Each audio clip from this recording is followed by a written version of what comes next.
Body વાવના રૂખડા તે ભલે દેખાડ્યા રામ, ભૂખ્યાને ભોજન મળે અને થાક્યાને વિશ્રામ. કાઠીના પછાત વિસ્તારમાં ખારા સમુદ્રમાં મીઠા વીરડી જેવું અને લોકસાગરમાં આજ પણ જેનું નામ અમર છે એવી બોડીવાવની ધર્મની જગ્યા જુનાગઢ જિલ્લાના માંગરોળ તાલુકાના ચંદવાણા ગામમાં નદીના કિનારા ઉપર આવેલી છે. આ એ ધર્મની જગ્યા કે ભગવાન જાનીરાયજી મહારાજના જ્યાં એટલે કે ભગવાન દ્વારિકાધીશ અને રાઘવેન્દ્ર સરકાર રામના જ્યાં નેજાઓ ફડાકા મારી રહ્યા છે. આ જ જગ્યા ઉપર એક દિવસે એક સંત થઈ ગયા છે મહાત્મા જીવણદાસજી.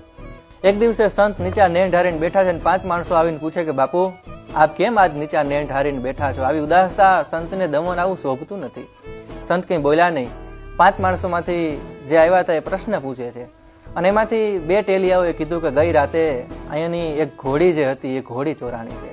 અને સંત જીવણદાસજી એવા આકરા વેણ નાખ્યા કે જ્યાં સુધી ઘોડી ન મળે ત્યાં સુધી મારે આ બોડીવાવની જગ્યાનું અન્ન પાણી અગ્રાજ છે, આ હું જમું નહીં અહીંનું.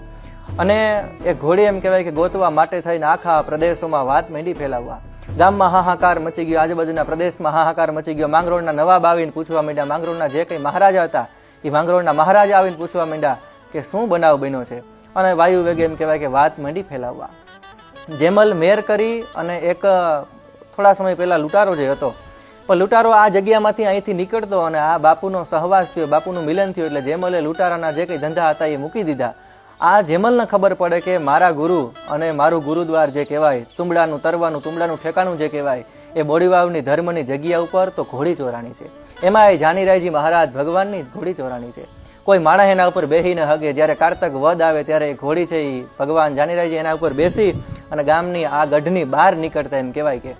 અને એ ઘોડીનું જ્યારે ચોરવાનું થયું ત્યારે જેમલ મેર છે એ મારતે ઘોડે આવીને પૂછે છે, બાપુના પગમાં આવીને નમન કરે, બાપુ મને ખબર છે બધી વાત મેં જાણી છે.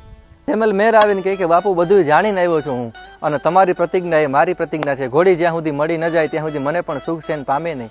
પણ બાપુ અત્યારના સોરવાવાળા સોરમાં એટલી ચાલાકી છે કે જાનવરની રૂપ રંગ રેખા બધું બદલાવી નાખે.